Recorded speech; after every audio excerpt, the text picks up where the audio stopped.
Hey guys, Kevin Cage back with another daily cryptocurrency update. Welcome to the channel. Like and subscribe if you like what you see. And let's get right into the information today. One take uncut. This video is going to be short and sweet, but with a bunch of relevant and important information for any newcomers and people that have been around in the community. I want to hear your thoughts down below. So right here, XRP Crow, we got status here. Let's review and compare key XRP stats from December 21st of last year to December 21st of this year. And again, the 21st winter solstice, historically the darkest day of the year. Always find that interesting. And right here, as we can see from the differences, of course, status lists the points here. Volume is up, the number of XRP wallets is up, and the circulating supply has increased. So let's take a look.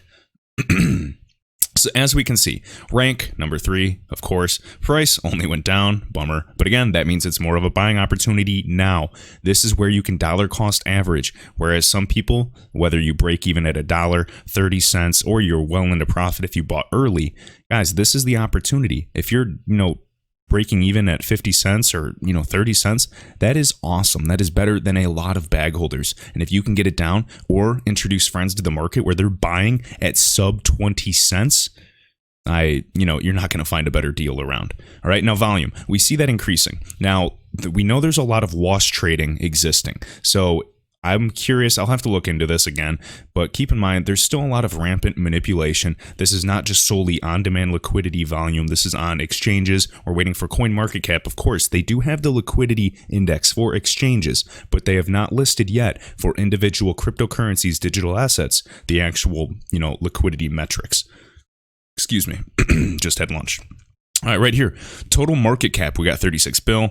Of course, it's, down because the price is lower as well. Circulating supplies has gone up. I do find that interesting that we are almost towards a 50-50 split, that almost to the exact number, 50 billion XRP are locked up in escrow now thanks to the smart contracts, and they're getting, kind of rebalanced, and there's a lot of speculation for the new year in January and February of Q1. I'm really excited to see what happens. There's tons of conspiracies with XRP adoption and high prices, and hey, I will believe it when I see it. I'm invested into the asset. It does not matter. But at the end of the day, we have to sit on our hands and wait. Market dominance, lost market dominance, and then XRP wallets has increased. So the word is out and it is spreading, and utility and adoption is spreading. But you have to understand that the cryptocurrency market is so nascent, it's so young with so much potential that it runs on cycles. Anybody that's been in the space for 3 years, 6 years, you understand and you are patient and you're used to this and you're used to the bear market. But for a lot of people that have been here for maybe just coming up on 2 years now, it is difficult. All right, right here, City Sharif. So this is a cool thread I wanted to share. And actually, before I go over this, I did want to talk about this multiplier effect. So one of my buddies, supporter of the channel, his name's Dakota. So shout out to you, man. I got to buy you a blue moon one day.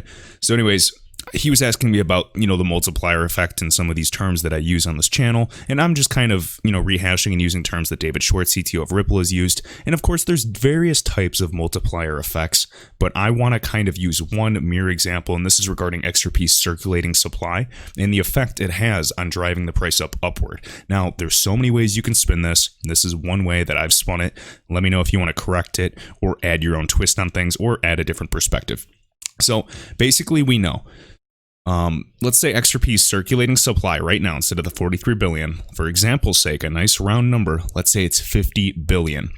Now let's say that most of the circulating supply actually is being held, so it's not really circulating, so it's held by banks. The Ripple founders hold a lot. Exchanges are holding a lot to service for us. And then, on cold wallets, like retail investors like you and I that lock up our XRP are not trading it and just want to hold it long term and let this asset appreciate. And then, of course, there's, market makers, there's liquidity providers, there's so many trading bots that are, trading the XRP. And what if that's really the only amount of XRP that's really moving and flowing and it trades on a daily basis?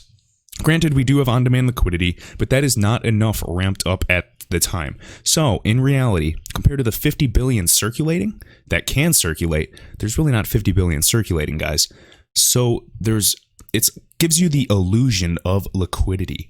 Now, let's say that what's really circulating from these bots, from LPs, market makers, and then maybe everyday traders is what if it's only 5 to 10 billion? And that's what a lot of people speculate. Michael Zischek has actually broken down the numbers.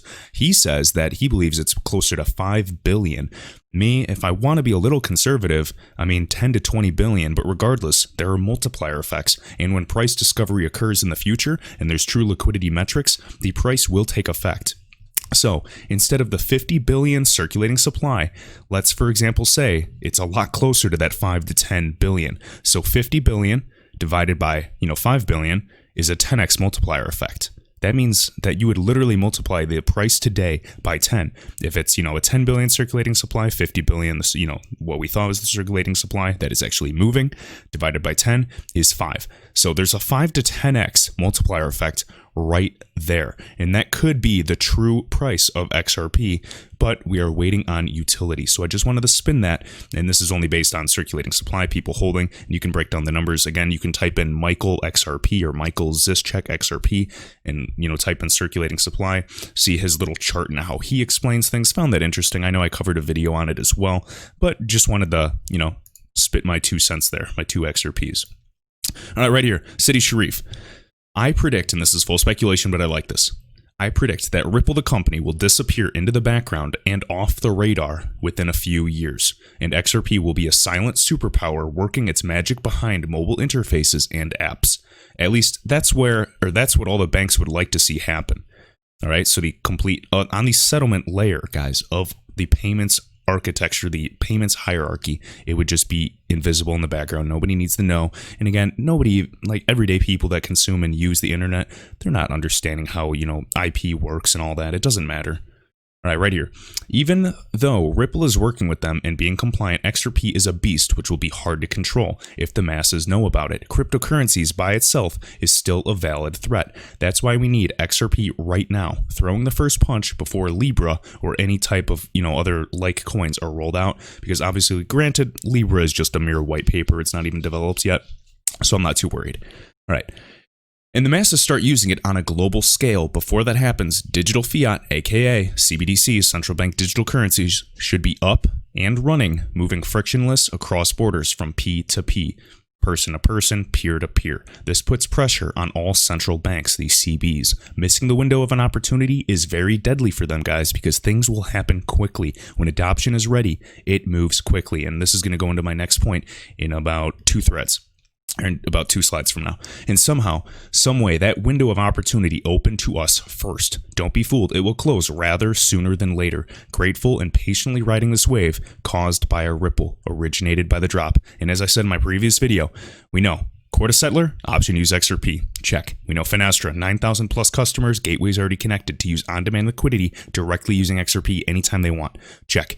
Oh, liquidity's not there? Guys, when there's enough money flowing through, eventually, I know the slippage costs are a concern, when there's enough money in volume, there's not going to be any slippage. That will provide the liquidity, just like Swift GPI Link. If we actually took their customer share, that would provide the liquidity that we need. It's like the chicken and egg problem. All right, right here, Stephen Bull from the DIEP. So we have this list, guys. This is CEO Brad Garlinghouse, and this was shared by Stuart XRP. It says, CEO Brad Garlinghouse is even bolder, predicting that half of the top 20 biggest banks in the world will actively hold and trade. So they're going to custody and trade these digital assets in 2020. World's largest banks buy assets in 2019. And we're going to take a look at this. Literally, Stephen, right here, out of the list, nearly half of these 20 banks are current Ripple partners. And just no surprise, obviously, we can see Barclays, Deutsche Bank, we can see Deutsche Bank, Citibank, Credit Agricole, we got Bank of America, and I would like to put a bet that HSBC will be using on-demand liquidity in 2020. Now, okay, you guys are like, all right, great, and MUFG, one of the biggest banks in the world, Japan. Now, you guys are saying, okay, great, they're going to use on-demand liquidity. Awesome. The price is going to skyrocket. And we'd love that. And might very well happen now that banks are actually able to custody. We see those laws and regulations with hedge fund investments in Europe. But will they ramp up slowly? Or will they just flip the switch, so to speak, and have a high, price level right from the get-go with buy and sell walls on each side, stabilizing the price of XRP at a high value? Because you've heard that the founders, they don't necessarily say this Shane Ellis theory, but they say that it would work, that the higher the price is, the more money it takes to move the price. Therefore, the higher value XRP is, the more stable it becomes for the banks, and it becomes a lot more favorable. They're able to send those larger payments. Keep that in mind. All right, we're going to finish off with this, and this is the one that I really like. So Eric Dadoon, speculation. RippleNet, the software by Ripple, again, and this can include XRP, on-demand liquidity, their Starship product, is not replacing SWIFT anytime soon. Interoperability across a multitude of networks is in the near future. Could Ripple be positioning to use an influx of funds to carve out its market share in key regions while the rest of the networks grow? Organically via its sales and onboarding teams. So we got Instarem, they dropped SG, and this is the Singapore bank effort. I believe it's Singapore bank's efforts in favor of focusing on the Latin American region. We got Ashish Birla, and he's SVP of product, as you can see here. On the Bitso board with growth plans, of course, I'm bullish there. We got Mexico on fire with rumors of also expanding into Brazil, Argentina, and Peru on the way. And again, Interbank in Peru, they're already on board using XRP with on-demand liquidity. And of course, this should be no surprise. They're going to be expanding these corridors. And again, increasing the currency pairs between these regions, these hard-to-reach regions where people are sending money and helping everyday people kind of increase and remove friction and help these smaller payment companies do the same thing. So we've already seen all kinds of testimonials from these groups that I read on this channel. So should be no surprise. So obviously we're hoping that we see this effort scale. So right here, is 2020 going to bring a mega aggressive funding powered growth strategy in Latin America with continued organized growth elsewhere? For example, we got Southeast Asia, we have the Asian Pacific region, and the Gulf. Let's see, onwards with the long game continues. And of course, not forgetting the continued Interledger protocol plus XRP growth strategies of spring. Win or lose, I'd say they are sitting on one hell of a game plan. Will be fascinating to watch their execution strategy. Now, this gentleman, I believe he was part of Love for Crypto, Damor Sahami. I know I've chatted with you, man. You're a smart guy. And he says, in 2020, and this is speculation still, you cannot guarantee this, but if it happens, I won't be surprised either. It says, in 2020, we will see SWIFT running on Ripple. SWIFT GPI Link, their competitor, it's a messaging platform. Just like Xcurrent, it's not solving the problem and removing pre-funded accounts. Only XRP can do this. So eventually, for best cost savings and fastest payments of settlement, not just a fancy debit and crediting system, they will have to use XRP. So it says, is missing settlement. They've trialed Ripple products and are happy with it. Standard Chartered, a Ripple customer, is a direct competitor to SWIFT. SWIFT cannot afford to use XRP for SWIFT GPI Link. Cannot afford not to use XRP for SWIFT GPI Link settlement. And now these gentlemen are talking about, well, liquidity is the issue right now. They're kind of going about the spreads on, Bitso, Bitstamp, all the exchanges. And literally Damor, let's see, this thread's kind of messy, but he literally just answers and they can go over the technicals and the percentages and the spread. But Damor just goes on to literally answer and says, guys, the liquidity will be there when it's connected right to SWIFT GPI. Once it's connected and plugged in, there's no liquidity that needs to be built and added over time. You literally just plug in the gateway and it's sending all of SWIFT GPI's payments over RippleNet, over the on-demand liquidity network, and over the XRP ledger. So it doesn't have to be as complicated as we make it out to be. All right, guys, just wanted to share that. I hope you liked that video. I hope you understood that little example with multiplier effects, and I hope you understand the implications and the need for SWIFT to actually adopt XRP. Now, will it be 100% market share? I have no idea. I cannot guarantee that to anybody, but I am betting that we get a market share, whether it is 1%, 10%, 50%, the higher we get, the more likely it is that we will dominate the rest of the market because we've been here developing this for 7 years. We are ahead of the game. Do not be fooled. I am bullish. If you are not, that is completely fine. You can disagree, and only time will tell. Time will settle all of this. And again, I'm ready to wait. I'm preparing for the worst and, hoping for the best. And I'm really excited for these next 2 months because I think we're going to see a lot of developments as always. And hopefully we'll get out of this downtrend. So again, guys, appreciate all your time. I appreciate everybody that likes and supports me on this channel. Much love to all of you. And again, I'll see you in the next video.